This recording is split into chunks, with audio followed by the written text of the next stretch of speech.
کیا کوئی ایسی بھی دلہن ہوگی؟ کیا کسی کی ایسی بھی شادی ہوتی ہوگی جسے نہ مہندی لگی نہ کوئی خوشی، جسے نہ اپنے سسرال کی خبر نہ شوہر کا پتہ، نہ کوئی خواب سجائے؟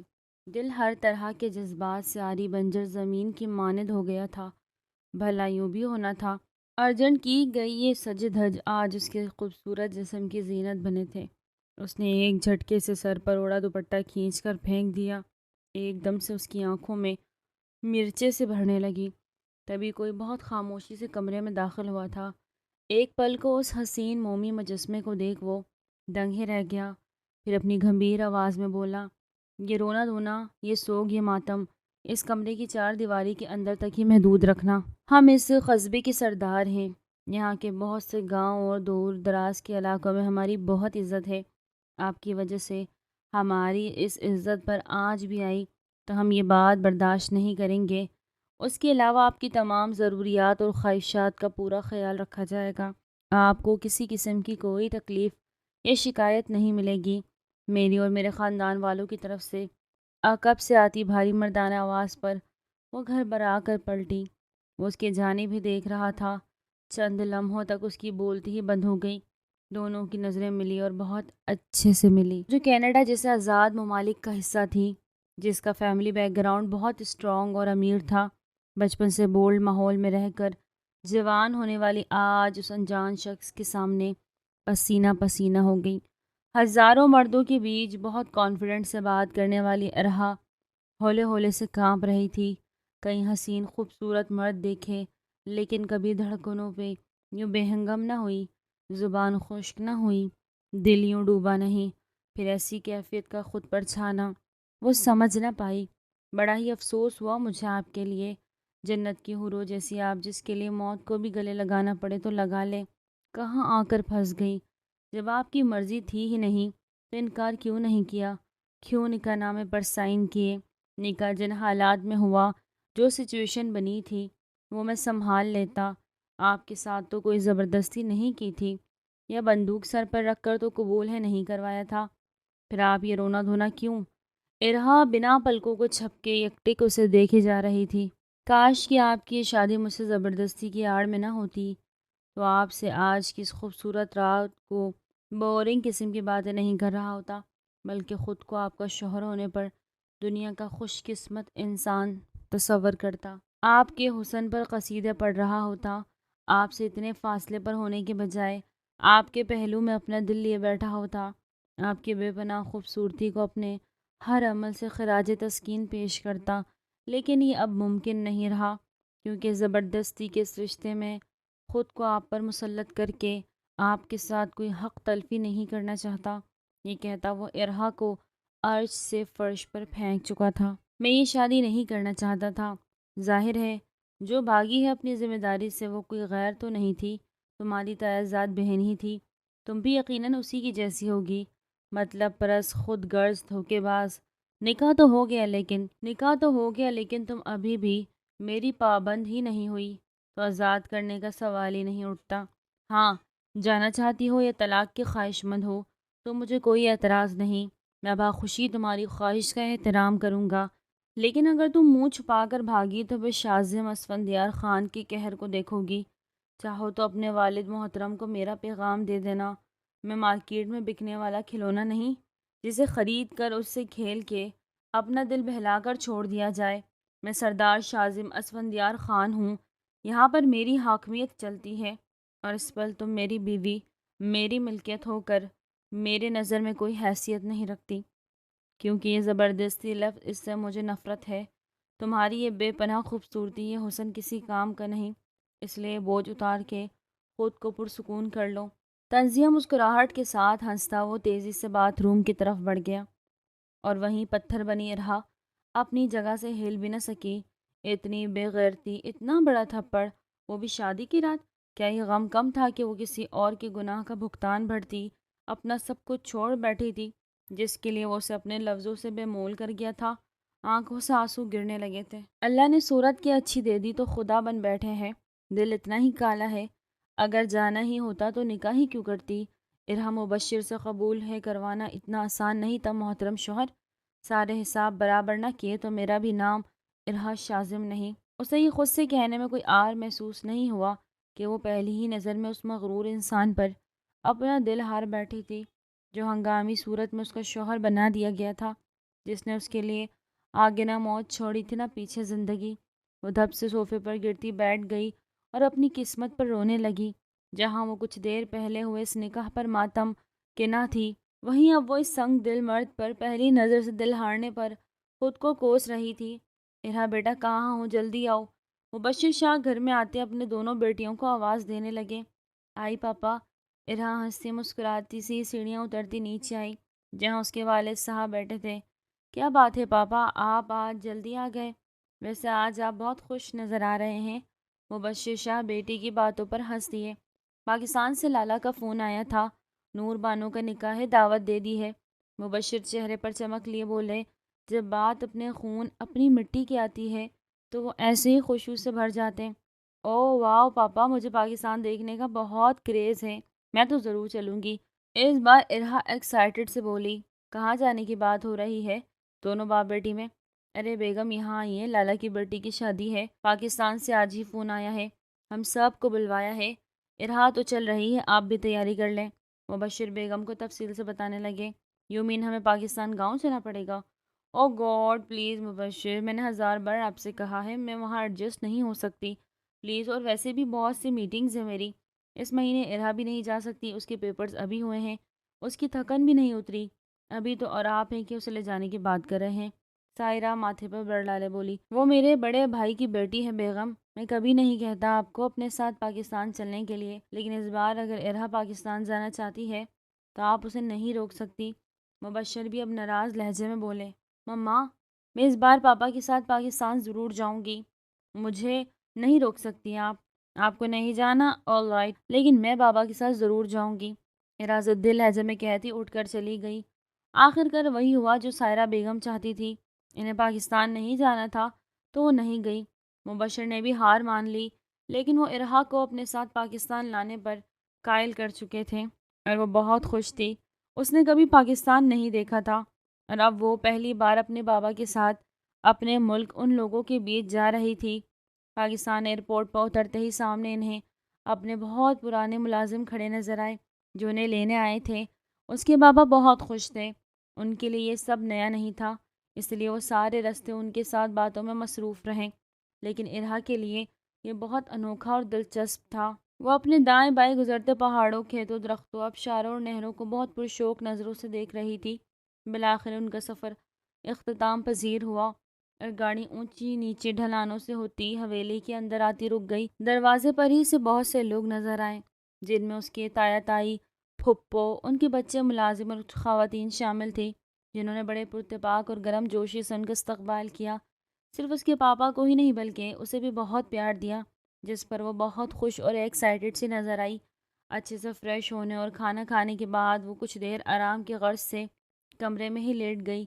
نئی جگہ تھی، نیند آنکھوں سے کوسوں دور تھی، لیکن کروٹ بدلتے بدلتے آخر اسے نیند آ ہی گئی۔ اچھے سے نیند پوری کرنے کے بعد جب وہ اٹھی تو شام ہو چکی تھی۔ نیچے آئی تو کشمکش میں گھری وہ کھڑی، اجنبی ماحول، نئے لوگ۔ ارے بیٹا آ جاؤ، جب اس کی تائی نے اسے وہیں کھڑے ہوتا دیکھ پکارا۔ اس کی تائی اور کچھ خواتین مہندی کی تھال سجا رہی تھی، وہ سب آپس میں علاقائی زبان میں بات کر رہے تھے۔ سر پر اوڑے دوپٹے میں اسے دیکھ شرمانے لگی۔ ارہا نے اس وقت ڈھیلی سی ٹی شرٹ اور ٹراؤزر پہنا ہوا تھا، لمبے بادامی رنگت کے بال کھلے ہوئے تھے، وہ خوبصورتی کا شاہکار لگ رہی تھی۔ اس کا موڈ آف ہو گیا کیونکہ یہاں کے لوگوں کو زیادہ تر اپنی ہی زبان آتی تھی اور وہ ان کے بیچ جانا نہیں چاہتی تھی۔ تائی نور بانو کہاں ہیں؟ اس نے خالص اردو میں کہا۔ یہ اس کے بابا ہی کی محنت تھی جو وہ کینیڈا جیسے ملک میں رہ کر بھی اتنی صاف اردو بول سکتی تھی۔ بیٹا وہ اوپر کی پورشن میں مایوں بیٹھی ہے، آج اس کی مہندی ہے، سب مہمان جمع ہوں گے، تم ملازمہ کے ساتھ اوپر چلی جاؤ۔ اسے جواب دینے کے ساتھ وہ ایک ملازمہ کو اسے اوپر لے جانے کا بولی۔ اس نے ایک نظر سب کو دیکھا۔ اس کے پاپا نے بتایا کہ یہاں کی عورتیں بڑی بڑی چادروں کے بنا کمرے سے باہر نہیں جاتی، لیکن اس کے پاس سر سے ایک دوپٹہ تک نہیں تھا۔ اسے یہ سب بہت عجیب لگ رہا تھا۔ ملازم اسے کمرے کے دروازے پر چھوڑ کر چلی گئی۔ وہ اندر داخل ہوئی تو اسے حیرت کا زوردار جھٹکا لگا۔ اس کی گرے رنگ کی آنکھیں حیرت سے پھیل گئی۔ نور کا پورا چہرہ ایک کپڑے سے ڈھانپا ہوا تھا، جس میں صرف اس کی 2 آنکھیں ہی نظر آ رہی تھی۔ نور آگے بڑھ کر اس کے گلے لگی۔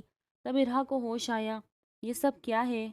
ہمارے یہاں رسم ہے، مایوں کی دلہن کسی کا چہرہ نہیں دکھاتی، اس سے رونق نہیں آتی۔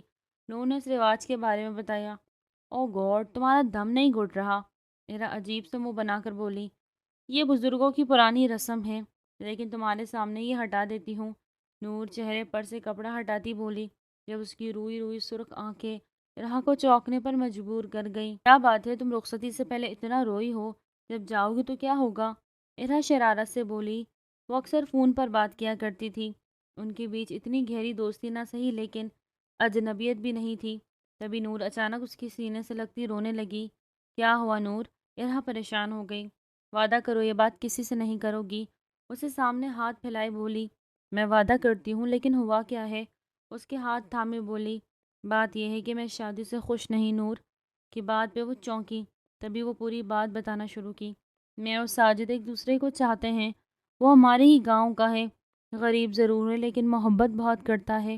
بابا کا سرداروں کے ساتھ کوئی معاہدہ ہوا تھا جو پورا نہ ہو سکا، اور اس کے بدلے جرگہ میں یہ فیصلہ ہوا کہ میری شادی سردار سے کی جائے گی۔ اب اس سب میں میری اور ساجد کی کیا غلطی؟ ہمارا کیا قصور؟ یہ سردار بہت انا پرست، جابر اور مغرور ہوتے ہیں۔ سنا ہی یہ سردار شہر میں رہ کر بہت کچھ پڑھ لکھ کر اعلیٰ تعلیم حاصل کر کے آیا ہے۔ یہاں کا بہت بڑا سردار رئیس زادہ ہے، سب اس سے ڈرتے ہیں اور اس کا حکم مانتے ہیں، کوئی اس کے خلاف نہیں جا سکتا۔ لیکن میرا دل راضی نہیں، میں نے اسے کبھی نہیں دیکھا، مجھے یہ شادی نہیں کرنی۔ بابا سب جانتے ہیں لیکن وہ جرگہ کے فیصلے کے آگے مجبور ہیں۔ بیتی آنکھوں سے اس نے ارہا کو سب کچھ بتا دیا، جسے سن کر وہ چپ ہی رہ گئی۔ اب تک اس نے پہاڑی علاقوں کے رسم و رواج کے بارے میں سنا تھا، لیکن آج یہ سب دیکھ کر اس کا خون کھول اٹھا۔ تم فکر مت کرو، میں پاپا سے بات کروں گی، اس نے تسلی دی۔ نہیں نہیں ارہا، تم کسی سے کچھ نہیں کہو گی، اب کچھ نہیں ہو سکتا، جرگہ کا فیصلہ ہر صورت ماننا ہی پڑے گا۔ وہ بے بسی سے رو دی۔ ہاں، اگر یہ شادی کسی طرح رک جائے بنا کسی کو کچھ کہے، کیا تم یہ کر سکتی ہو؟ میں تمہاری احسان مند رہوں گی۔ وہ اس کا ہاتھ پکڑے التجا لہجے میں بولی۔ ہاں، میں ضرور کوشش کروں گی کہ تمہاری مدد کر سکوں۔ یہ تو واقعی غلط ہو رہا ہے، تمہارے ساتھ ایسا کینیڈا میں نہیں ہوتا، وہاں کا قانون اس کی اجازت نہیں دیتا۔ اچانک ڈھولک کی آتی تیز آوازوں پر ارہا حیران ہوئی۔ مہندی آ گئی، اس نے بتایا۔ تبھی اس کی تائی دروازہ کھول کر آئی۔ ارہا بیٹا، مہندی آ گئی ہے، آپ یہ کپڑے پہن لو اور تیار ہو جاؤ۔ نور بہن کی مدد کرو بیٹا۔ وہ کپڑے ارہا کے ہاتھ میں پکڑاتی نور سے بولی اور چلی گئی۔ اس کا دل کیا کہ وہ بھی تائی کو پکڑتی اور ان سے ظلم کی بابت سوال پوچھتی۔ اسے اس رسم و رواج پر اب غصہ آ رہا تھا، لیکن وہ مجبور تھی۔ نور نے اسے خاموش رہنے کا کہا، تو وہ چپ چاپ تیار ہونے لگی۔ بہت ہی خوبصورت گھیردار فراق جس پر شیشوں کا کام ہوا تھا، ہلکی سے لپ گلو لگاتے وہ حسین لگنے لگی۔ اس کی ویسی ہی اتنی خوبصورت اور چمکدار اسکن کہ میک اپ کی اسے ضرورت ہی نہیں تھی۔ اوپر سے اس کے خوبصورت لمبے بال جو نیچے سے کٹنگ ہوتے پھولے اور مڑے ہوئے تھے، وہ اس دنیا کی جیسے لگتی ہی نہیں تھی۔ اس کی گرے رنگ کی آنکھیں اور لمبی مڑی پلکیں کسی کو بھی دیوانہ بنا سکتی تھی۔ وہ کینیڈا جیسے ممالک جہاں خوبصورتی بہت عام تھی، وہاں پر بھی اس کے حسن کے چرچے تھے، کوئی اس جیسا نہ تھا۔ پھر تو یہ پاکستان تھا۔ اس کے تیار ہو کر نیچے آنے پر ہر کوئی اسے ٹکٹکی باندھے دیکھ رہا تھا۔ تائی اس کا سب سے تعارف کروانے لگی۔ ڈھولک کی تھاپ، شہنائی کی گونج، منچلی لڑکیوں کا تھرکنا، یہ سب انوکھا تھا ارہا کے لیے۔ اس کے گھر والوں نے بھی کئی نوٹ اس پہ وار کر پھینکے۔ کچھ پل کے لیے وہ نور کی باتیں بھول کر اس منظر میں کھو سی گئی۔ اسے بھی ڈھول پر ناچنے کے لیے گھسیٹا گیا، لیکن وہ مسکرا کر معذرت کرتی تالیاں بجانے لگی۔ مہندی کی رسم شروع ہوئی، نور کو لا کر بٹھایا گیا اور پھر سب ایک ایک کر کے اسے اوبڈن لگانے لگے۔ ارہا یہ سب بہت عجیب نظروں سے لیکن مسکرا کر دیکھ رہی تھی۔ یہ سب صبح 4 بجے تک چلا۔ اللہ اللہ کر کے مہندی کا اختتام ہوا اور وہ تھک کر جاتی اپنے کمرے میں سو گئی۔ دن کے 12 بجے تھے جب اس کی تائی نے اسے جگایا۔ وہ مشکل آنکھوں کو کھول کر غصے سے انہیں دیکھنے لگی۔ بیٹا اٹھ جاؤ، بارات آنے والی ہے۔ جب اس کی تائی مشکل بولی، اس سے حیرت ہوئی۔ رات گئے تک فنکشن چلا، اب اتنی صبح بارات؟ دراصل بارات کچھ دور گاؤں سے آئے گی، اسی لیے اصل وجوہات کا معلوم ہوتے ہی وہ بد دلی سے اٹھی اور تیار ہونے چل دی۔ بارات بس آنے ہی والی تھی جب وہ نیچے تیار ہو کر آنے لگی۔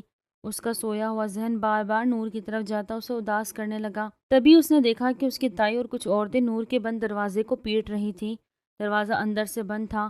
انہونی اور خطرے کی گھنٹی اسے ارد گرد بجنے لگی۔ اس کا وہم صحیح نکلا۔ ہائے ہائے! لڑکی منہ کالا کر کے بھاگ گئی۔ یہ آوازیں تھیں یا طوفان ارہا جسے سن رہی تھی، اور پھر ایک قیامت تھی، قسمت کا قہر جو اس پر نازل کرنے کا پیغام کوئی اور نہیں، اس کا اپنا باپ لایا۔ کل ہی کی تو بات تھی جب وہ یہاں اس زمین پر مہمان کی صورت میں آئی تھی، لیکن اب یہیں کا حصہ بننے جا رہی تھی۔ کبھی کبھی ایسے عجیب واقعات ظہور پذیر ہو جاتے ہیں کہ دل و دماغ سوچنے سمجھنے کی طاقت کھو دیتے ہیں۔ اس کا باپ اس کے سامنے ہاتھ جوڑے سوالی بن کر بیٹھا تھا۔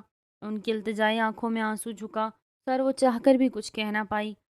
کسے کہتی؟ باپ کے سوا یہاں تھا کون جو خود فریاد بنے بیٹھے تھے؟ وہ کیسے انہیں خالی ہاتھ لوٹا دیتی؟ اس کی ماں کا فون آیا جو فون پر چلائے جا رہی تھی، اسے روک رہی تھی۔ ان کی اکلوتی لاڈلی نازوں سے پلی کیسے کسی اجاڑ گنوار ماحول کا حصہ بن سکتی تھی؟ وہ تو چمکتا ہیرا تھی جسے کسی شہزادے کے تاج میں لگنا تھا۔ وہ ایسے کسی اور کے گناہ کی سزا کا بھگتان کے لیے نہیں آئی تھی، لیکن وہ چپ تھی۔ اس نے اپنے بابا کو سب کے سامنے روتا دیکھا، اور پھر سب آنن فانن ہوا۔ ہر رستہ اس نے خود اپنے ہاتھوں سے بند کیا تھا۔ رخصتی سے چند منٹ پہلے وہ اپنے باپ کے پاس آئی۔ میں جانتا ہوں اس پل تم اپنی ماں کی طرف مجھ سے ناراض ہو میری جان، لیکن یہ قسمت کے فیصلے ہوتے ہیں۔ زندگی کی ڈور نصیب کے ہاتھ میں ہوتی ہے۔ جو کچھ بھی ہوا بہت اچانک اور غیر متوقع ہے، مگر میری شہزادی، میں اتنا خود غرض اور برا بھی نہیں کہ اپنی جان سے پیاری بیٹی کو جلتی آگ میں کودنے کو کہوں۔ میں شازم اسفندیار خان سے ملا ہوں۔ وہ بہت بڑا سردار ہونے کے ساتھ بہت خوبصورت شخصیت کا مالک ہے، باقی ہزار مردوں سے مختلف، پڑھا لکھا سلجھا ہوا، ہزاروں خوبیوں کا مالک ہے، بالکل تمہارے جوڑ کا ہے۔ مجھے اپنی بیٹی کے لیے ایسے ہی مرد کی تلاش تھی، شاید نصیب میں تم دونوں کا ملنا یوں ہی لکھا تھا۔ بس میری جان، میری تم سے آخری التجا ہے، میرا مان، میری عزت برقرار رکھنا۔ وقت لگے گا، لیکن تمہیں احساس ہوگا کہ تمہارے بابا نے کتنا صحیح فیصلہ کیا تمہارے لیے۔ شاید ایسا نصیب، ایسا بہترین انتخاب میں کینیڈا میں سالوں رہ کر بھی تمہارے لیے نہیں ڈھونڈ سکتا جو شازم کی صورت تمہیں ملا ہے۔ نیا ماحول، نئی جگہ، نئے لوگ، تھوڑا مشکل ہوگا ایڈجسٹ کرنا، لیکن مجھے امید ہے کہ تم کر لو گی، بلکہ اچھی بہو بن کے سب کے دلوں پہ راج بھی کرو گی، ہے نا میری جان؟ میری دعا ہے تمہیں دنیا کی ساری خوشیاں ملیں، میرے فیصلے پر تمہیں ناز ہو، اور تم شازم کے ساتھ ایک آئیڈیل لائف گزارو۔ الوداع کا وقت ہوا میری بچی، جاؤ خوش رہو۔ وہ اسے سینے سے لگائے بہت سے دعائیں اور نصیحتیں کرتے چلے گئے۔ اب کیا بچا تھا کچھ کہنے اور سننے کو؟ اتنا سب دیکھ کر اس کی آنکھ سے آنسو بھی نہ ٹپک سکا، اور وہ چہرے پر گھونگھٹ لیے وہاں سے چلی گئی ایک نئی دنیا میں قدم رکھنے۔ نہ جانے کتنا سفر لمبا تھا، لیکن جب وہ حویلی پہنچے تو رات کی تاریخی ہر طرف پھیل چکی تھی۔ پوری حویلی مہمانوں اور روشنیوں سے سجاوٹ سے گھری تھی۔ ڈھول پر روایتی گانے گاتے ان کا استقبال کیا گیا، لیکن وہ ان سب چیزوں احساسوں سے لا تعلق بنی۔ حویلی کی بڑے سے ہال سے ہوتی کمرے در کمروں سے ایک بڑے سے ہال نما کمرے میں پہنچا دی گئی۔ سر پر اوڑی چادر اس کی گھٹن میں اضافہ کر رہی تھی۔ پتہ نہیں کن کن رسموں سے گزارتے اور کس کس سے اس کا تعارف ہوا۔ اس حویلی کی وہ معزز خاتون تھی شاید جو اسے آگے بڑھ بڑھ کر سب سے ملوا رہی تھی، لیکن اسے کچھ سمجھ ہی نہیں آ رہا تھا۔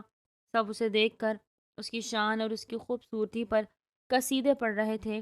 منہ دکھائی کی رسم ہوئی اور اللہ اللہ کر کے اسے کمرے میں پہنچا دیا گیا۔ وہ دلہن بنی تھی، مگر دل میں نہ کوئی جذبے تھے نہ امنگ۔ اس نے کب کسی کی سنگت کے خواب دیکھے تھے جسے اس کا ہمراہی بنا دیا گیا؟ کمرے میں آتے اس نے گھونگھٹ اتار کے پھینک دیا اور ادھر ادھر نظر دوڑائی۔ اس کا خیال غلط ثابت ہوا۔ کمرے کی مہنگی اور شاندار چیزوں کی سجاوٹ، رکھ رکھاؤ، کمرے کے مکی کی بہترین شخصیت اور ذوق کا منہ بولتا ثبوت تھا۔ خاص کر شیلف میں رکھی بہترین کتابیں اسے حیران کر گئی۔ ڈریسنگ ٹیبل پر جا کر کھڑی ہوتی وہ ایک ایک چیز اتار کر پھینکنے لگی۔ تبھی وہ اچانک اندر آیا۔ بلا شبہ وہ ایک پل کو اسے دیکھتا فریز ہوا۔ ایسا لگا تھا جیسے چاند زمین پر اترتا اس کے کمرے میں آ گیا ہو۔ گورا رنگ، لمبے آبشار سے بال، نازک سا سراپا۔ جب اس کے ماتم کرنے پر وہ اسے اپنی موجودگی کا احساس دلاتے اپنی طرف متوجہ کر گیا تو وہ حیران ہی رہ گئی۔ سیاہ شلوار قمیض پر براؤن شال اوڑے، 6 فٹ سے نکلتا قد، مضبوط چوڑے شانوں والی جسامت، مغرون نین نکش، ہلکی ہلکی سی بیئرڈ، خوبصورت ہال اور خاص آنکھیں اس کی بہت ہی خوبصورت تھی۔ اسے ایک نظر میں اپنا دل ہاتھوں سے نکلتا محسوس ہوا۔ رونا دھونا ایک طرف، وہ بس اسے دیکھے گئی۔ جب وہ کچھ باتیں کرتا، اسے ایسے اگنور کرتا وہاں سے چلا گیا جیسے اس کی کوئی اہمیت ہی نہیں۔ پڑھا لکھا سلجھا اور شریف انسان، اس کے پاپا کے الفاظ اس کی بے بسی کا مذاق اڑانے لگے۔ اس کا شدت سے دل کیا کاش وہ یہاں آئی ہی نہ ہوتی۔ دل میں اسے خوب کوستی وہ آگے بڑھی، اپنے کپڑوں میں سے ایک آرام دہ ڈریس نکالتے وہیں کاؤچ پر لیٹ گئی۔ فجر کی اذانوں کے قریب شاذم کی آنکھ کھلی تو بے اختیار اس کی نظر سامنے صوفے پر لیٹی اس حور پر پڑی جو جنت سے اترتی غلطی سے اس کے گھر چلی آئی تھی۔ بڑی بڑی آنکھیں اس وقت بند تھی، تبھی وہ آہستہ سے اٹھ کر اس کے قریب آتا، گہرائی سے اس کا جائزہ لینے لگا۔ چھوٹی سی شرٹ، ڈھیلا ٹراؤزر، کھلے بال، چمکتی گوری رنگت۔ شاذم ایک گہری سانس لیتا آگے بڑھ گیا۔ وہ ایک مضبوط کردار اور اعصاب کا مالک تھا، نہیں تو جتنی وہ خوبصورت تھی، کوئی اور مرد ہوتا کب کا سب بھول کر اپنا حق لے چکا ہوتا۔ نماز پڑھنے اور ایکسرسائز کرنے کے بعد جب وہ 2 گھنٹے بعد اپنے کمرے میں آیا تو اسے صوفے پر جاگتا اور خراب موڈ سے بیٹھا دیکھ آنکھیں گول گھماتا بولا، آپ ان کپڑوں میں کمرے سے باہر نہیں جا سکتی۔ یہ آپ کا کینیڈا نہیں، میرا گاؤں ہے، جہاں شرم و حیا کو مد نظر رکھتے کپڑوں کا انتخاب کیا جاتا ہے۔ آپ کوئی اور کپڑے پہن لے اس سے پہلے کوئی اندر آئے۔ میں کسی کی پسند سے کپڑے پہننا تک پسند نہیں کرتی، پھر تو یہ کپڑے کسی کے نام پر لیے گئے ہیں، میرے پاس میرے ہی کپڑے ہیں۔ ایک نظر خفگی کے لیے اسے دیکھتی بولی۔ دل اندر کہیں اس شخص کو دیکھ دھڑکنے لگا تھا، لیکن وہ ظاہر نہیں کرنا چاہتی تھی۔ شاذم کو اس کی بات کہیں نہ کہیں ٹھیک ہی لگی۔ یہ پہلا مرحلہ تھا جب ان کی براہ راست بات ہو رہی تھی۔ خیر یہ مت بھولیں کہ آج آپ جس انسان کے حقوق کو محفوظ کیے بیٹھی ہیں وہ بھی کل کو کسی اور کا ہی تھا۔ اگر وہ بھاگی نہ ہوتی تو آپ کی جگہ آج وہ یہاں بیٹھی ہوتی۔ اس کی حالت اور ضد اور مذاق اڑاتا وہ مسکرا دیا۔ ارہا کے تو تن بدن میں آگ لگ گئی۔ ویسے تو کافی پڑھے لکھے لگتے ہیں، لیکن آپ سے ایسی بات کی امید نہیں تھی۔ انسانوں اور چیزوں میں جسے آپ کو فرق نہیں کرنا آتا، چیزیں ہزاروں اور مختلف رنگوں میں استعمال کے لیے مل ہی جاتی ہے پیسوں سے، لیکن انسان صرف ایک ہی ہوتا ہے جس کی کوئی قیمت نہیں ہوتی۔ وہ آپ کے نصیب میں نہیں تھی، اس لیے عین وقت پر بھاگ گئی اور مجھے دیکھے 7 سمندر پار مجھے میری قسمت یہاں کھینچ لائی، کیونکہ آپ میرے نصیب میں لکھے تھے جسے کوئی نہیں چھین سکا۔ پھر آپ کیسے خود کو کسی اور کا کہہ رہے ہیں؟ خود کو کسی اور کا کہنے پر ارہا کو یہ بات دل پر لگی تھی۔ شاذم کی آنکھیں پھیل گئی، پھر کچھ سوچتے اس نے ارجنٹ میں اس کے لیے فی الوقت ایک عدد جوڑے کا انتظام کیا۔ جوڑا اتنا کوئی خاص نہ تھا، لیکن ارہا تھی ہی ایسی عام سی چیز پہ بھی اس پر خاص لگنے لگتی۔ مشکل سے سر پر دوپٹہ سنبھالتی وہ سب سے مسکرا کر ملی تھی، لیکن نظریں بار بار بھٹکتی اس دشمن جہاں پر تھی جو سنجیدہ چہرہ لیے ٹانگ پر ٹانگ جمائے بیٹھا موبائل پر مصروف تھا۔ مکمل مردانہ وضاحت کا ثبوت، مضبوط شخصیت اور خوبصورت چہرہ، ایسا پہلی بار کوئی زندگی میں آتا بری طرح اس کے حواسوں پر چھایا تھا۔ اگلے دن ولیمہ بہت دھوم دھام سے ہوا۔ اس کی ضرورت کی ہر چیز شاذم نے اس کی پسند سے آن لائن گھر بیٹھے منگوائی تھی۔ ہر طرف جشن کا سما تھا۔ اس کے پاپا اور باقی سب بھی اس کے ملتے اس کی قسمت پر رشک کر رہے تھے جسے نور بدقسمتی سے ٹھکرا گئی تھی۔ اس کی بابا نے بتایا کہ اس کی موم اس کے بابا ارہا سے سخت ناراض ہے۔ اپنے شوہر سے ناراض ہونے کا جواز تو سمجھ آتا ہے، لیکن ارہا سے ناراضگی اس کی خاموشی کی وجہ سے تھی جس پر اس نے بلا کسی چو چرا کے نکاح کی حامی بھری تھی۔ ان 2 دنوں میں وہ اپنے سسرال کے بارے میں تھوڑا بہت جان گئی تھی۔ ویسے بھی سسرال میں ہی تھا کون؟ ایک بوڑھی دادی شاذم کی چھوٹی بہن گلفشا جسے ارہا ہی البتہ 1 سال چھوٹی تھی، اور کچھ نوکر وغیرہ جن سے وہ گھل مل گئی تھی۔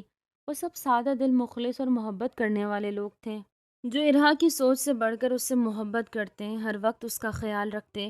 ولیمے کی رات کے بعد سے اس کا سامنا پھر شاذم سے نہ ہوا۔ شاید وہ شہر چلا گیا تھا کسی ضروری کام سے، اور ساتھ ارہا کا دل بھی لے جاتے اداسیاں اسے دے گیا تھا۔ بیٹا کہ تمہاری شاذم سے بات ہوئی؟ نئی نویلی اتنی پیاری دلہن کو چھوڑ کر شہر جا بیٹھا۔ وہ جو خیالوں میں گم بیٹھی تھی، خانم کی آواز سنتی چونکی۔ خانم بھرجائی کے پاس لالا کا نمبر نہیں ہے، میں انہیں اپنے موبائل سے نمبر دیتی ہوں۔ گلفشا جلدی سے بولتی مسکرا کر اسے اپنا موبائل پکڑا گئی۔ انا بیچ میں آ رہی تھی، لیکن دل تھا کہ آواز سننے کو ہمک رہا تھا۔ چاروں نہ چار اس کے موبائل سے نمبر لیتی۔ وہ اپنے موبائل میں ہرجائی کے نمبر سے سیو کر گئی، اور پھر خانم کے اصرار پر اسے کال کرنی ہی پڑی۔ جی میں ارہا بات کر رہی ہوں، آپ گھر کب آئیں گے؟ یہ میں نہیں، خانم پوچھ رہی ہے۔ سلام کے بعد اس نے فوراً اپنا مدعا بیان کیا، ساتھ یہ بھی کہ کوئی خوش فہمی نہ رہے اس کے کمزور ظاہر ہونے کی۔ شاذم پہلے تو حیران ہوا، پھر بولا، خانم سے کہتی کہ خود فکر ظاہر کر لیں، بلا وجہ آپ کی نازک طبیعت پر اتنا بوجھ کیوں ڈالا؟ اس کی طنز سے بھری بات پر ارہا کا چہرہ پل میں لال ہوا۔ بیٹا کیا کہہ رہا ہے شاذم، کب آئے گا؟ وہ جو ساکت بیٹھی تھی خانم کی آواز پر ہوش میں آئی۔ ان سے کہو میں جلدی آ جاؤں گا، کچھ ضروری کام نمٹانے ہیں۔ میری فکر مت کریں اور آئندہ مجھے کال کر کے اپنے نازک ہاتھوں پر ظلم ڈھانے کی ضرورت نہیں۔ سامنے سے شاید اس نے سن لیا تھا، تبھی سنجیدگی سے جواب دیتا خود ہی کال ڈسکنیکٹ کر دی۔ خانم اس کے جواب کی منتظر تھی۔ وہ کہہ رہے ہیں جلدی آئیں گے، اس نے نارمل لہجے میں کہا۔ چلو اچھا ہے، اب دیکھنا کیسے اپنی خوبصورت سی نئی نویلی دلہن کی آواز سن کر بھاگا چلا آئے گا۔ خانم مسکراتی ہوئی بولی اور اٹھ کر چلی گئی، جبکہ ارہا مسکرا بھی نہ سکی۔ گلفشاں اس کا احساس سے عاری چہرہ دیکھتی پاس آئی۔ آپ کو پتہ ہے بٹ جائی، جب ہمیں نور کے بارے میں لالا نے فون پر بتایا، کیونکہ خانم کی طبیعت کی ناسازی کی وجہ سے وہ دور کا سفر نہیں کر سکتی تھی، جس کی وجہ سے ہم بارات میں شامل نہ ہو سکے، تبھی ہمیں آپ کے اور لالا کی جلد بازی کی اس نکاح پر بہت دکھ ہوا۔ بہت سی فکریں اور اندیشے ستانے لگے کہ کہیں جلد بازی میں لالا نے غلط فیصلہ، غلط انتخاب تو نہیں کر دیا، کیونکہ آپ اس ملک کی نہیں بلکہ ایک الگ ملک کی تربیت یافتہ اور آزاد خیال لڑکی تھی جو پہلی بار یہاں آئی تھی۔ پتہ نہیں کیسے اس ماحول میں رہتی، ہم سب کو سمجھ پائیں گی یا نہیں، لیکن ان چند دنوں میں ہم سب کے اندازے غلط ثابت ہوئے۔ آپ بہت اچھی نکلی، سچ کہوں تو مجھے بہت خوشی ہوتی ہے اور میں اللہ کا شکر ادا کرتی ہوں کہ نور کے اس اقدام سے ہمیں اتنی خوبصورت اور رشک کرنے والی بھرجائی ملی۔ میرے شہزادے جیسے خوبصورت دل کے مالک لالا کو آپ جیسی نازک اندام حسین بیوی ہی ڈیزرو کرتی تھی۔ گل کی باتیں رہا کے چہرے پر مسکراہٹ بکھیر گئی۔ آپ پریشان مت ہو، لالا کا دل بہت خوبصورت ہے، وہ کبھی آپ کے ساتھ کچھ غلط نہیں ہونے دیں گے۔ وقت لگے گا لیکن سب ٹھیک ہو جائے گا۔ شادی کی پہلی ہی رات تمہارے لالا مجھے اچھے سے باور کروا گئے ہیں کہ میں کیا ہوں ان کے لیے۔ ظلم میرے ساتھ ہوا، شوہر سے پہلے ہی نظر میں محبت کر بیٹھی، اوپر سے مجھے یہ سننے کو ملا کہ میں چاہوں تو آزادی لے لوں، کوئی فرق نہیں پڑتا۔ کوئی پوچھے آزادی ہی لینی ہوتی تو نکاح کیوں کرتی؟ اس نے کلس کر دل میں سوچا۔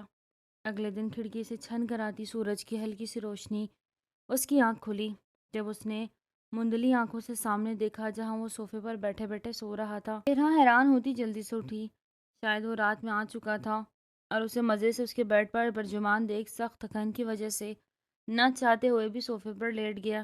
وہ جلدی سے اٹھتی اس کے قریب آئی، یوں محسوس ہوا جیسے چاند نے بادلوں کے پیچھے سے اپنی جھلک دکھائی ہو۔ ٹی شرٹ سے جھلکتے کسرتی بازو، گندمی رنگ کی گھنی پلکیں، ماتھے پر بکھرے گھنے بال، اس کے نقش بہت حسین تھے۔ بلا شبہ وہ خوبصورت مردوں کی فہرست میں سب سے پہلے نمبر پہ آتا تھا۔ اس کا دل کیا وہ ہاتھ بڑھا کر اسے چھو لے، لیکن چھونے کے لیے قرب کی نہیں جرأت کی ضرورت ہوتی، جو اس میں بالکل نہیں تھی۔ اس ہٹے کٹے وجود کو بری طرح کاؤچ پر سوتا دیکھ اسے بہت برا لگا۔ شاید وہ ابھی ابھی ایکسرسائز کر کے آیا تھا، جوتوں پر لگی ہلکی سی مٹی اس بات کی گواہ تھی۔ کیا تھا اگر اتنے بڑے بیڈ پر ایک طرف سو جاتا تو میں کون سا کچھ کہہ رہی تھی؟ وہ غصے سے کہتی وہ اسے جگانے لگی تاکہ وہ ٹھیک سے بیڈ پر سو سکے۔ شاذم اٹھے، اس کا ہاتھ ابھی اس کے کندھے سے ہلکا ٹچ ہوا ہی تھا جب شاذم گہری نیند سے جاگتا بے خیالی میں اس کی کلائی دبوچے اسے اپنی طرف کھینچ گیا۔ اگلے ہی پل وہ اس کی مضبوط پناہوں میں تھی۔ کیا چاہتی ہو؟ کیوں خود کو آگ میں جھلسانے کو تلی ہوئی ہو؟ اس کا حلق خشک ہوا، پھاٹی آنکھوں سے وہ شاذم کی جاذب نقوش دیکھنے لگی اور اس کے اتنے قریب تھی کہ اس کی ناک رہا کہ ناک سے ٹچ ہو رہی تھی۔ وہ کیا وہ؟ میں آپ کو جگانے آئی تھی، وہ ہکلائی۔ کیوں کانپ کیوں رہی ہو؟ کیا ڈر لگ رہا ہے؟ نہیں مجھے ڈر نہیں لگتا، اس کے جواب پر شاذم کی مسکراہٹ گہری ہوئی۔ اچھا تو پھر جائیں اور میرے لیے یہی ناشتہ لے کر آئیں۔ اس کی حالت پر رحم کھاتا وہ بولا۔ کچھ دیر تک وہ پھر بھی اپنی جگہ سے نہ ہلی تو شاذم نے سوالیہ نظروں سے اسے دیکھا۔ جب وہ اس کی آنکھوں میں دیکھتی پھر پیچھے پلٹ کر اس طرف دیکھنے لگی جہاں شاذم اب بھی اس کے نازک وجود کی گرد مضبوط ہاتھ باندھے اور دوسرے ہاتھ سے اس کی نازک کلائی گرفت میں لیے بیٹھا تھا۔ وہ جلدی سے ہاتھ پیچھے کرتا سیدھا ہوا یا جلدی سے کھڑی ہوتی تیزی سے باہر نکل گئی، لیکن اپنی مسحور کن خوشبو اس کی سانسوں اس کے آنگ آنگ پر بکھیر گئی۔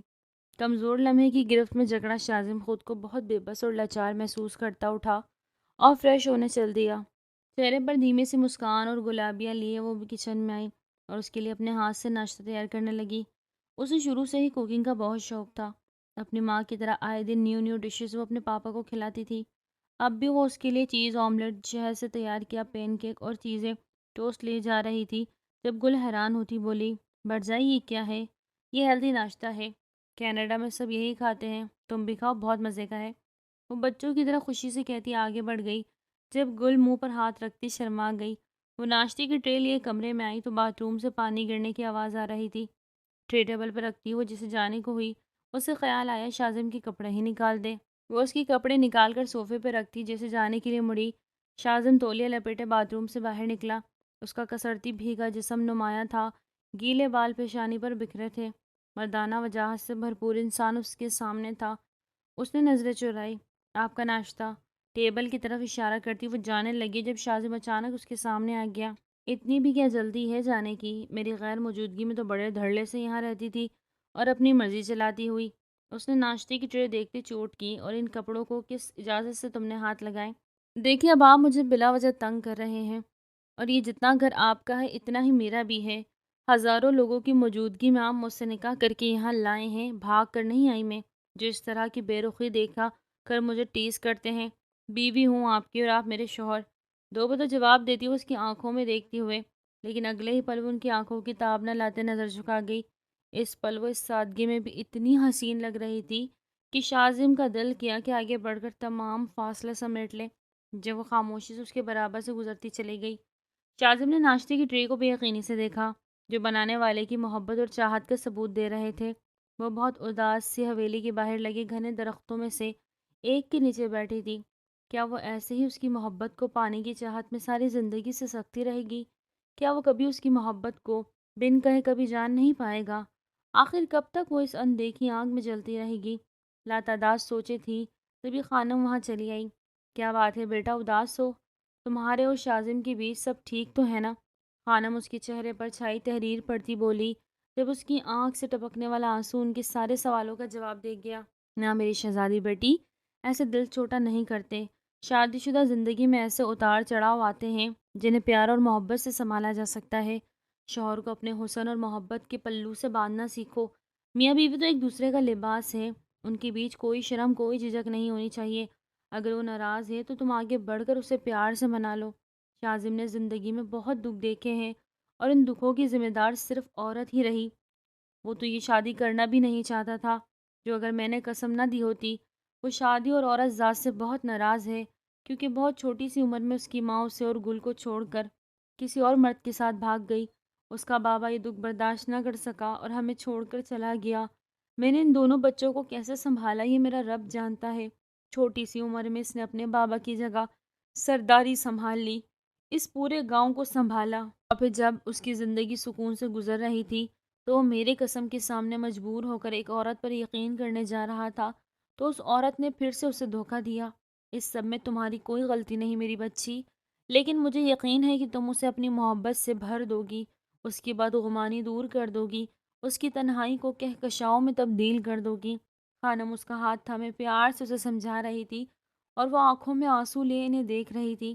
اس کا مطلب وہ اس وجہ سے اس کے قریب نہیں آتا تھا کہ اسے لگتا کہ وہ اسے چھوڑ جائے گی، اسی طرح جیسے باقی کی دو عورتیں گئیں۔ وہ سمجھ گئی ان کڑوی کسیلی باتوں اور غیرت کے پیچھے اس کا ڈر۔ وہ ماضی سے خوف زدہ ہے۔ تب اس نے اپنے دل کو مضبوط کرتے خول میں مقید کر لیا۔ اسے شادی کی رات والی وہ تمام باتیں یاد آئی جو شاذم نے اس سے کہی تھی۔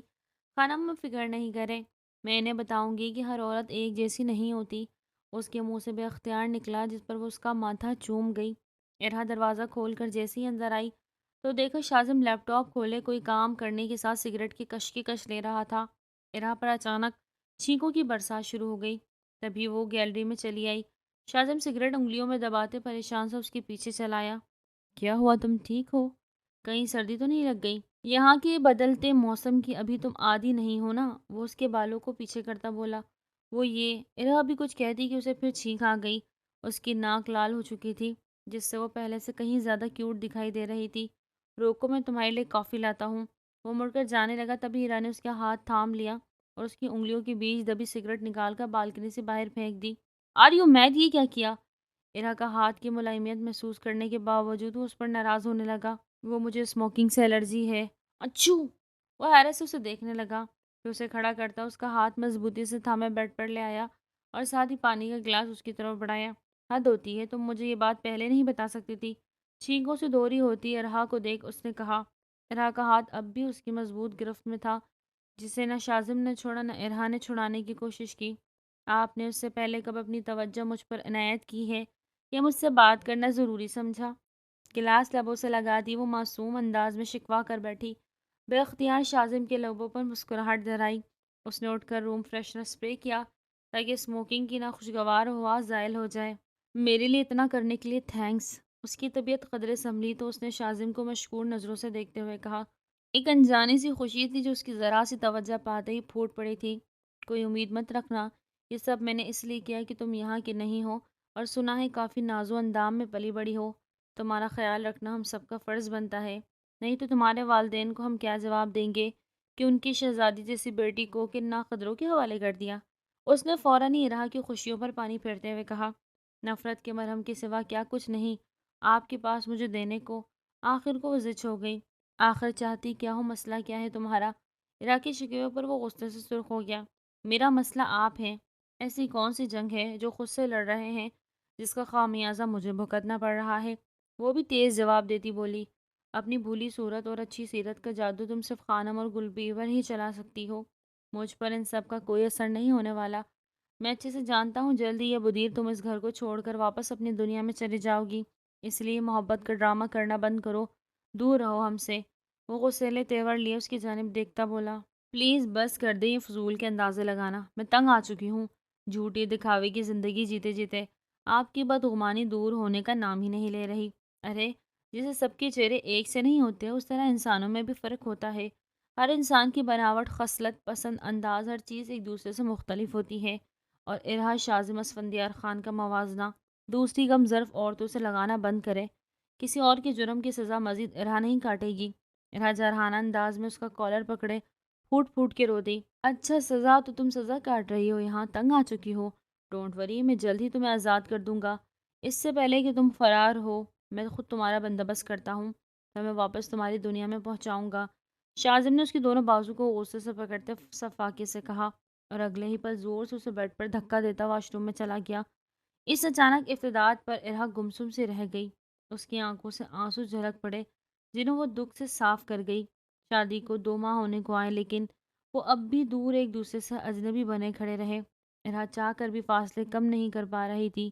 وہ جتنی کوشش کرتی شازم اتنا اس سے دور چلا جاتا۔ ان کے بیچ روایتی میاں بیوی والا رشتہ تھا ہی نہیں۔ وہ اکثر کینیڈا اپنی ماں سے جب بات کرتی تو وہ یہی کہتی کہ سب چھوڑ کر واپس آ جاؤ۔ اس کا دل شازم کی بے رخی سے دل برداشتہ ہوتا تو وہ یہی سوچتی کہ لعنت بھیج کر واپس چلی جائے، لیکن پھر وہ اپنی محبت سے ہارتی بے بسی سے رو دیتی کہ وہ سنگ دل مرد سے محبت کرتی تھی اور حد سے بھی زیادہ کرتی تھی۔ اگلی صبح وہ اپنے مزاج کے خلاف 7 بجے اٹھی کیونکہ شازم جلدی ناشتے کرنے کا عادی تھا۔ اس کی خاطر وہ خود کو اس حد تک بدل گئی تھی کہ اپنی پسند، مزاج، عادت، حتیٰ کہ خود کو بھی بھول گئی تھی۔ وہ جلدی سے اٹھی تو دیکھا شازم اب بھی سو رہا تھا۔ وہ کبھی دیر تک سویا نہیں تھا۔ اسے شک ہوا، آگے بڑھ کر دیکھا تو اسے بہت تیز بخار ہوا۔ وہ بھاگ کر نیچے آتی خانم کو بتایا۔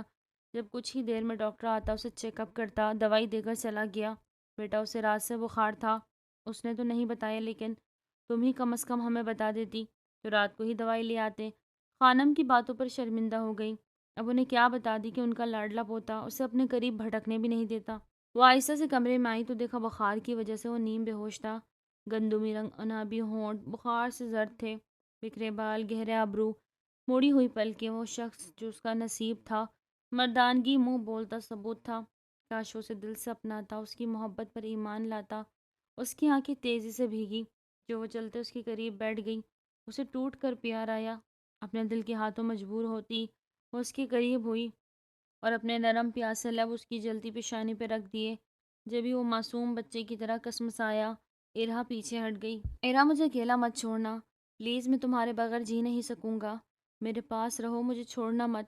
وہ نیم بے ہوشی میں بڑبڑا رہا تھا۔ ارہا گھبرا گئی۔ پہلی بار اس کے ہونٹوں نے ارہا کا نام پکارا تھا۔ میں یہیں ہوں آپ کے پاس، آپ کو کبھی اکیلا نہیں چھوڑوں گی شازم، کبھی نہیں۔ وہ جھک کر آہستہ سے بولی جس پر شازم پرسکون سا ہو گیا۔ کچھ دیر اسے دیکھنے کے بعد وہ آہستہ سے اپنا ہاتھ اس کے سینے سے ہٹانے لگی۔ تبھی شازم نے اس کا ہاتھ جکڑ لیا اسے لگا وہ جاگ رہا ہے۔ الہا کا دل بری طرح دھڑکنے لگا، لیکن وہ بے ہوش ہی تھا۔ 2 دن بعد جا کر اس کی طبیعت بہتر ہوئی۔ آج گل کی سسرالی شادی کی ڈیٹ فکس کرنے آنے والے تھے اور الہا نے ہر چیز کی تیاری اپنی نگرانی میں کروائی تھی۔ وہ صبح سے مصروف تھی، کبھی ملازم کو کسی کام کی ہدایت دیتی تو کبھی کسی چیز کی۔ اسے دیکھ کر لگتا ہی نہ تھا کہ وہ کینیڈا جیسے آزاد ممالک سے آئی ہے۔ شازم کی نظریں صرف اس کا طواف کر رہی تھی۔ ارے بیٹا، کام تو ہوتے رہیں گے، جاؤ تم بھی تیار ہو جاؤ، اور ہاں اچھے سے تیار ہونا، تم اس کی گھر کی بہو ہو اور ایک سردار کی بیوی۔ خانم نے اسے ہدایت دی۔ جب ارہا کی نظر شازم سے ملی: بالکل صحیح کہہ رہی ہیں خانم آپ، جب سے شادی ہوئی ہے ہم نے انہیں ایک بار بھی دلہنوں کی طرح سجتے سنورتے نہ دیکھا۔ مانا کہ آپ حسین ہیں، کسی تیاری کی آپ کو ضرورت نہیں، مگر پھر بھی آج تو آپ کو بالکل نئی نویلی دلہنوں کی طرح سج دھج کر تیار ہونا ہی پڑے گا۔ گل التجا کرتی بولی، جس پر ارہا اداسی سے مسکرا دی۔ اب وہ کیا کہتی؟ وہ ہر جائی تو اس کی طرف دیکھتا بھی نہیں تھا۔ آخر تیار ہوتی بھی تو کس کے لیے؟ دنیا جہاں کی خوبصورتی اس میں سمائی تھی، آخر کس کام کی تھی اس کی یہ خوبصورتی؟ شازم تیار ہو کر مہمانوں کے انتظام کے لیے نیچے آ گیا۔ جب ارہا تیار ہونے لگی، اب تو مہمان بھی آ چکے تھے لیکن اس کا کوئی اتا پتہ نہیں تھا۔ تبھی شازم غصے سے بھرا اوپر آیا، لیکن سامنے ہی پہلی نظر اس پر ڈالتا وہ مبہوت رہ گیا۔ وہ آج اتنی حسین لگ رہی تھی کہ اسے یقین کرنا مشکل ہو گیا کہ وہ اس کی ہے۔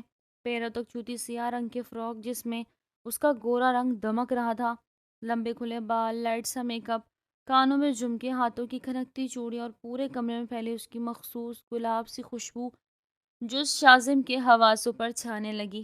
اس کا غصہ پل میں چھومنتر ہوا۔ ارا کی شازم کی طرف پیٹھ تھی، وہ اس کی موجودگی سے لائلم لمبے بال ایک طرف کیے پیچھے کی زپ بند کرنے کی کوشش میں ہلکان تھی۔ تبھی اس کے قدم بے اختیار اس کی طرف بڑھے۔ وہ خاموشی سے اس کی طرف آتا اس کی بیگ زپ بند کرنے لگا۔ ارا گھبراتی جلدی سے مڑی، لیکن وہ پہلے ہی اپنا کام کر چکا تھا۔ دونوں کی نظریں ایک دوسرے سے ٹکرائی اور کتنے ہی پل خاموشی سے سرک گئے۔ حسین آنکھوں میں اس وقت کیا کچھ نہیں تھا، شازم کے لیے حزن و ملال، فسردگی، شکوہ۔ اس کی آنکھیں پل میں بھیگی۔ جب وہ سائڈ سے ہوتی جانے لگی تبھی شازم نے اس کا ہاتھ تھام کر اسے اپنی طرف کھینچا۔ اگلے ہی لمحے وہ اس کے سینے سے جا لگی، حیران کن رہ گئی۔ اس کا نازک ہاتھ شازم کے سینے پر تھا۔ آج آپ بہت خوبصورت لگ رہی ہیں، اتنا کہتا وہ آہستہ سے اس سے دور ہوتا چلا گیا۔ آج اسے اعتراف کرنا ہی پڑا کہ وہ واقعی سراہنے اور چاہنے کے قابل ہے، لیکن ارا کی جان تو جیسے پیروں سے نکل گئی۔ وہ کتنے پل یوں ہی کھڑی اس کی تعریف تو کبھی اس کی دھڑکنوں کو اپنی ہتھیلی کے نیچے محسوس کرتی رہی۔ سب کچھ خوش اسلوبی سے طے پا گیا۔ 3 ماہ بعد شادی کی تاریخ رکھی گئی۔ آج سب کی آنکھوں میں اس کے لیے ستائش اور تعریف تھی، لیکن پتہ نہیں کیوں وہ اپنی طبیعت میں خوشی کے ساتھ بہت تھکان بھی محسوس کر رہی تھی۔ تبھی مہمانوں کے جاتے ہی وہ کمرے میں آ گئی۔ اس نے دیکھا کمرہ اندھیرے میں ڈوبا ہوا تھا، بس ایک ہلکی سی روشنی سائڈ لیمپ سے آتی جس میں شازم کا وجود نظر آ رہا تھا۔ شاید وہ سو چکا تھا۔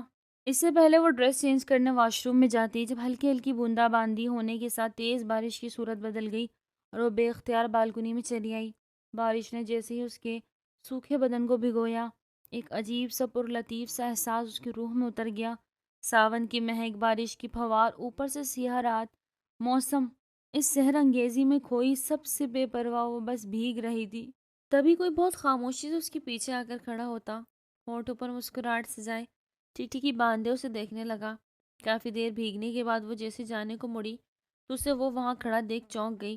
لگتا ہے تمہیں بارش بہت پسند ہے، وہ اس سے مخاطب تھا۔ ارا بنا کوئی جواب دیے وہاں اس کے برابر سے گزری۔ تم نے میری بات کا جواب نہیں دیا، وہ اس کی کلائی پکڑے بولا۔ مجھے آپ سے کوئی بات نہیں کرنی، میرا ہاتھ چھوڑیں، ہلکی سی مزاحمت کرتی وہ ناراضگی سے بولی۔ تبھی شازم نے اس کا ہاتھ اپنی طرف کھینچا جس سے وہ بے اختیار اس کے جسم سے آ ٹکرائی۔ کچھ بالوں کی لٹیں اس کے بھیگے چہرے پر آ چپکی۔ اس نے گہرے گہرے سانس لینا شروع کر دیے۔ آخر وہ شخص اس سے چاہتا کیا تھا؟ کیوں بار بار اس کے قریب آ کر پھر دور جاتا؟ اس کی محبت اور بے بسی کا مذاق اڑا رہا تھا۔ شازم نے بہت پیار سے اس کے چہرے سے ان بھیگی لٹوں کو ہٹایا۔ اس کے بھیگے کپڑے اس کے سوکھے جسم کو راحت و تسکین دے رہے تھے۔ وہ اس کی خوبصورت آنکھوں میں کھو گیا اور پھر وہ ہوا جس کا گمان ارا کے خواب و خیال میں بھی نہ تھا۔ شازم آہستہ سے جھکتا اس کے ہونٹوں پر اپنے ہونٹ رکھ گیا۔ شادی کے 2 ماہ بعد آج وہ مہربان ہوا تھا تو ارا نے بھی اسے نہیں روکا۔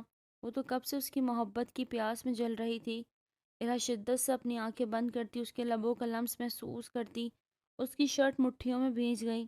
اس کی غربت کا نشہ ایسا چڑھا کہ وہ ظالم کا دیا ہر دکھ بھولتی، جیسے دیوانہ ہونے لگی۔ اس کی ہونٹوں کو آزادی دیتا اور وہ اس کی گردن پر جھکا تھا۔ آہستہ آہستہ وہ اس پر پورا قابض ہوا تھا۔ تپتی ہوئی سانسوں کی گرماہٹ اسے پگھلانے لگی۔ وہ اس پر اپنی گرفت تنگ کر گیا تھا کہ وہ مزاحمت میں بھی نہ کر سکی۔ لمحہ لمحہ گزرتی رات اس کے جنون کو پاگل پن میں بدل رہی تھی اور وہ مومی گڑیا تکلیف سے بے حال ہوتی، خود کو اس کے رحم و کرم پر چھوڑے بیڈ شیٹ کو مٹھیوں میں بھیج گئی۔ فضا میں محبت کا نشہ گھلنے لگا، کیونکہ محبت کی مہربان دیوی نے دونوں کو اپنی آغوش میں بھر لیا۔ رات بھر شازم کی سرگوشی، اس کی محبت کا احساس دلانا، وہ سمجھ ہی نہیں پا رہی تھی کہ ایسا ہوتا ہے، لیکن یہ احساس بہت حسین تھا۔ زندگی ایک ہی رات میں خوبصورت رنگوں سے بھری محسوس ہونے لگی۔ ایک نظر اپنی پہلو میں بنا شرٹ کے سوئے اس نے شازم کو دیکھا۔ مسکراہٹ اس کے ہونٹوں پر بکھر گئی۔ اس کا فون بجا۔ کال کینیڈا سے آ رہی تھی، جس پر پتہ چلا اس کے پاپا کی اچانک طبیعت بہت خراب ہو گئی، جس کی وجہ سے انہیں ہسپتال ایڈمٹ کروایا گیا۔ خبر سننا تھا کہ اس کا دل اداس ہو گیا اور وہ اس وقت صرف اپنے پاپا کے پاس جانا چاہتی تھی۔ اس پل صرف وہ اداس نہیں تھی، بلکہ شازم سے اس کی اداسی دیکھی نہ گئی، اور اس نے پل میں اسے کینیڈا بھیجنے کا فیصلہ کرتے اس کی ٹکٹ بک کروا دی اور وہ کینیڈا آ گئی۔ اس کی جانب پر سب سے زیادہ اداس شازم تھا۔ کچھ دنوں بعد مبشر صاحب کی طبیعت کافی بہتر ہو گئی، جس سے وہ گھر آ گئے۔ ارا بھی سب سے مل کر بہت خوش تھی، لیکن اب اسے بھی شازم کی یاد ستاتی تھی۔ وہ جلد سے جلد پھر پاکستان شازم کے پاس آنا چاہتی تھی۔ اس کی ماں نے بہت کہا کہ وہ واپس نہ جائے، لیکن وہ ایک نہ مانی، صاف کہہ دیا کہ وہ اس سے محبت کرتی ہے اور آج یا کل میں وہ واپس چلی جائے گی، جس پر سائرہ بھی تھک کر چپ ہو گئی۔ اگلے دن اسے جانے کی تیاری پکڑ لی۔ جہاں وہ پل بڑھ کر جوان ہوئی تھی، وہاں آگ کے کچھ دنوں میں ہی اکتاہٹ سی محسوس ہونے لگی۔ ماں باپ کے لاکھ روکنے پر بھی نہ رکی اور سیدھا پاکستان چلی آئی۔ مبشر صاحب تھوڑا حیران بھی تھے اور خوش بھی کہ ان کی بیٹی اس شادی کو قبول کر چکی ہے۔ دوسری جانب شازم کی حالت بھی کچھ الگ نہیں تھی۔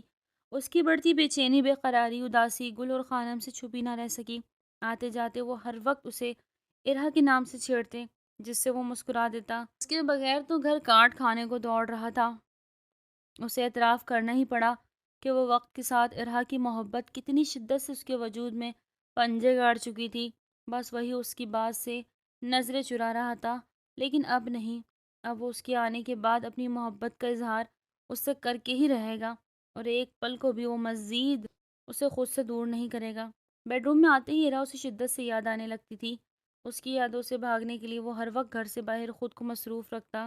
ارا جب گھر پہنچی، خانم اور گل اچانک اسے دیکھ حیران ہوتی خوش ہو گئیں، لیکن جس کے لیے وہ 7 سمندر پار بھاگی آئی تھی، وہ اس وقت یہاں تھا ہی نہیں، بلکہ شہر گیا تھا، اور رات تک اس کی واپسی تھی۔ وہ اداس ہوتے کمرے میں چلی آئی تو حیران رہ گئی۔ روم جیسا کا ویسا تھا، اس کی ایک ایک چیز ترتیب سے اپنی جگہ رکھی گئی تھی۔ ارہا مسکرا دی۔ لگتا ہے مجھے کسی نے بہت مس کیا ہے، خود سے کہتی وہ کپڑے لیے فریش ہونے چلی۔ اچھے سے نیند پوری کرنے کے بعد اس نے شازم کی پسند کا مزیدار سا کھانا بنایا، تبھی اسے زوردار سے چکر سے آئے۔ اس سے پہلے وہ زمین بوس ہوتی، گل نے پھرتی سے اسے سنبھالا۔ برجائی کیا ہوا؟ خانم خانم، وہ پریشان ہوتی اب آوازیں لگا رہی تھی، اور خانم بھاگی چلی آئی۔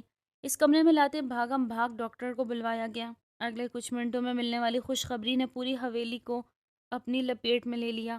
وہ ماں بننے والی تھی۔ خانم اسے دعائیں دیتی تھک ہی نہیں رہی تھی۔ گل کا تو خوشی کا کوئی ٹھکانہ ہی نہ تھا۔ اب بس اسے شازم کی واپسی کا شدت سے انتظار تھا۔ رات کا کوئی 1 بج رہا تھا جب اس کی گھر واپسی ہوئی۔ تھکن سے چور ہوتے وہ وہیں صوفے پر بیٹھ گیا۔ اوف، کتنا سناٹا ہے! ارد گرد دیکھتے اس نے افسردگی سے سوچا۔ تبھی اس کا سیل بجا۔ وکیل صاحب، پیپر تیار ہے۔ اچھا کیا آپ نے پیپر میری بیوی کے آنے سے پہلے تیار کروا دیے۔ میں بہت ٹائم نہیں لینا چاہتا، آپ جلدی سے ساری کارروائی مکمل کریں۔ میں وقت نہیں لینا چاہتا، آپ پیپر گھر بھجوا دیں، میں اپنی وائف کے سائن پیپرز پر کروا کر آپ کو بھجوا دوں گا۔ سامنے مخالف سے کچھ باتیں کرتے اس نے کال کاٹ دی۔ اس سب سے بے خبر کوئی اوپر اندھیرے میں اس کی ساری باتیں سن رہا ہے۔ کاغذات، سائن، بیوی کے قانونی کارروائی، یہ سارے الفاظ اس کا ذہن مفلوج کر رہے تھے۔ آنکھوں سے آنسو بہنے لگے اور وہ قدموں کو گھسیٹتی بامشکل اپنے کمرے تک آئی۔ اس کا ضبط ٹوٹ گیا اور وہ کمرے کے بیچوں بیچ گھٹنوں کے بل زمین پر بیٹھتی بچوں کی طرح دہاڑے مار مار کے رونے لگی۔ شازم کمرے کے قریب جیسے ہی پہنچا، اسے کسی کے زور زور سے رونے کی آواز آنے لگی۔ وہ چونک گیا۔ اس کے خیال میں تو ارہا تو یہاں تھی ہی نہیں، گل خانم کے ساتھ ان کے کمرے میں سوتی تھی۔ پھر اس کے کمرے میں کون تھا جو رو رہا تھا؟ وہ تیز قدموں سے آگے بڑھا تو اگلے ہی پل زوردار جھٹکا لگا۔ پورا کمرہ موم بتی کی روشنی سے ٹمٹما رہا تھا۔ پورے کمرے کو پھولوں سے سجایا گیا تھا۔ پورا کمرہ مہکتا ایک رومانٹک سا تاثر دے رہا تھا، لیکن سب سے بڑھ کر حیران کر دینے والا جھٹکا وہ یہ تھا کہ اس کا وجود جو اپنا قاتلانہ حسن لیے ریڈ باریک نائٹی میں بیٹھی رو رہی تھی، اس کا پیچھے کا گہرا گلا جس سے اس کی خوبصورت کمر جھلک رہی تھی، شازم کو پل کے جھپکنا ہی بھول گیا۔ وہ بے اختیار اس کی سمت بڑھا۔ کیا ہوا ارہا؟ اس کے پاس بیٹھتا بھی وہ اتنا بولا ہی تھا کہ وہ ایک دم اس کی سینے سے آ لگی۔ شازم کو بہت سی تبدیلی محسوس ہوئی۔ وہ نہ صرف نائٹی میں تھی بلکہ اس کے خوبصورت بال بکھرے ہوئے اور اس پر لائٹ میک اپ کیے وہ اس وقت اس کی نازک جان پر آفت ڈھا رہی تھی۔ پلیز شازم، مجھے طلاق مت دے، میں آپ سے محبت کرتی ہوں، میں آپ کے بغیر جی نہیں سکتی، مجھے کوئی سائن نہیں کرنا، وہ ہچکیوں سے بے ربط جملوں میں کہہ رہی تھی، جس پر شازم سب سمجھتا مسکرا دیا اور اسے اپنی باہوں میں اٹھاتا بیڈ پر بٹھایا۔ پھر بہت پیار سے اس کے آنسو صاف کرتا اسے دیکھنے لگا۔ شش، یہ لفظ اب کبھی اپنے زبان پر مت لانا، میں تو خود اب تمہارے بغیر ایک لمحہ نہیں جی سکتا، بس اعتراف تھوڑی دیر سے کر رہا ہوں، آئی لو یو جان۔ وہ آہستہ سے اس کے ہونٹوں کو چومتا خماری بھری آواز میں بولا۔ پھر وہ کاغذات؟ ارا حیرانی سے بولی۔ وہ میں نے تمہارے لیے زمین لی ہے، سوچا تھا تمہیں سرپرائز دوں گا، لیکن مجھے کیا معلوم تھا تم میرے تحفے کو غلط سمجھ بیٹھو گی، شازم شرارتوں کے بولا۔ لیکن اب آپ میرے سرپرائز پر ضرور حیران ہوں گے۔ جب وہ شرمائی شرمائی سے اس کا ہاتھ اپنے پیٹ پہ رکھتی اسے دیکھنے لگی، تو کیا میرا مطلب تم، او مائی گاڈ، ہم ممی پاپا بننے والے ہیں؟ مارے خوشی کہ وہ پاگل سا ہونے لگا۔ شازم نے اسے زور سے اپنی باہوں میں بھر لیا۔ ارا کے ماتھے پر، آنکھوں پر، گالوں پر تو کبھی ہونٹوں پر شازم کے لبوں کا لمس بکھرنے لگا۔ آج میں بہت خوش ہوں ارہا، تم نے مجھے دنیا کی سب سے بڑی خوشی دی ہے۔ ہم اپنی زندگی کی نئی شروعات کریں گے اور ہمارے بچے ہماری محبتوں اور شفقتوں کے بیچ پل کر جوان ہوں گے۔ شازم نے اس پر اپنی پیار کی بارش برسا دی، جس پر وہ بکتی چلی گئی۔ ناظرین، آج کا ناول تھا یہیں تک، امید کرتی ہوں ناول آپ کو بہت پسند آیا ہوگا۔ ناظرین، مجھے آپ سے ایک بہت ضروری بات کرنی ہے۔ غزہ کے بگڑتے حالات سچ میں دل چیر کے رکھ دیتے ہیں، سمجھ ہی نہیں آتا کس کونے میں بیٹھ کے رہوں۔ الحمدللہ آرس ڈیلی وائس کی ارننگ میں سے ایک پورشن ہمیشہ فلسطینیوں کے لیے فنڈ کیا جاتا ہے۔ اب آپ بہت سے لوگ سوچیں گے کہ میں یہ حوال مار رہی ہوں یا جھوٹ بول رہی ہوں، ایسی کوئی بات نہیں۔ میں مولانا طارق جمیل کے فاؤنڈیشن میں کچھ پیسے ڈونیٹ کر دیتی ہوں، آن لائن ٹرانزیکشن کر دیتی ہوں، کیونکہ جو ان کا ادارہ ہے وہ کسی اور ادارے سے منسلک ہو کر فلسطینیوں تک فنڈ پہنچاتا ہے۔